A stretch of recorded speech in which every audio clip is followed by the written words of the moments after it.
पाकिस्तान में इस वक्त इंडिपेंडेंट पावर प्रोड्यूसर का मसला ज़बान ज़द-ए-आम है।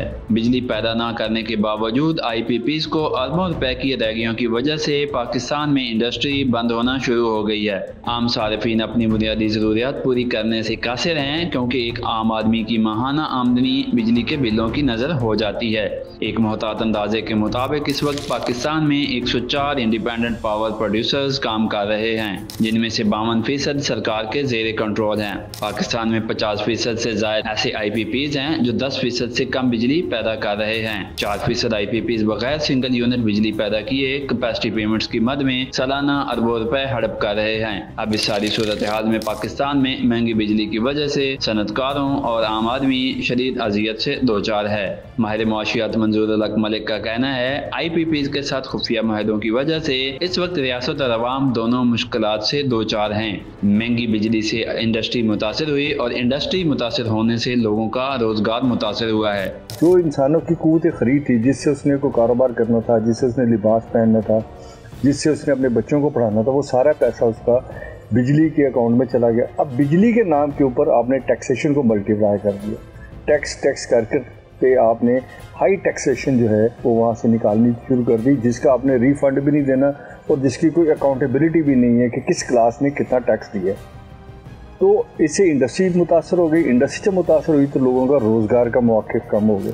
Federation of Pakistan chamber of commerce and industry की नायब सदर कुर्रतुल ऐन कहती हैं कि पाकिस्तान में एनर्जी बहरान की वजह से 25% इंडस्ट्री बंद हो चुकी है, जिसमें सबसे बड़ा किरदार IPPs का है। हुकूमत इंडिपेंडेंट पावर प्रोड्यूसर के साथ मुआहदे फिलफौर ख़त्म करे।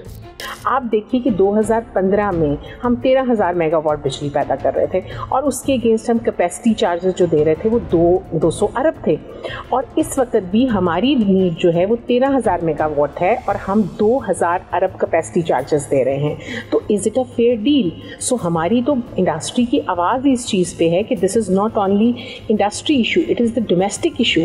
लोगों की इस वक्त इस तकलीफ से सिसकियाँ निकल रही हैं, क्योंकि उनके लिए बिजली चलाना जो है वो मुमकिन नहीं रहा। ये तो ऐसे है कि जैसे हम उनको स्टोन एज पे भेज रहे हैं। साबिक वफाकी वजीर गौहर एजाज कहते हैं कि IPPs वो नासूर हैं जो मुल्क को दीमक की तरह चाट रही हैं। हमारी हलाल की कमाई से मुल्क के 40 बासर खानदानों को कैपेसिटी पेमेंट्स की मद में सालाना अरबों रुपए अदा किए जा रहे हैं। उन्होंने ऐलान किया है कि वो IPPs के खिलाफ जल्द अदालत से रुजू करने वाले हैं। गवर्नमेंट के अंदर तो पूरी इशू होना नहीं चाहिए कि अपनी चीजें कॉन्ट्रैक्टर अपना ही लोन है, उसकी सिर्फ फॉर्मूला चेंज कर दें, बजाय कॉस्ट को डायरेक्ट टेक और पे के फॉर्मूले के तहत आप कंज्यूमर को चार्ज कर रहे हैं, उसको आप मार्केट बेस एनर्जी पे लेके जाएं और उसको जो सस्ती तरीन बिजली बेच सकते हैं उस कीमत पे सस्ती तरीन बेचें, ताकि अपनी कंजम्पशन बढ़ाएं।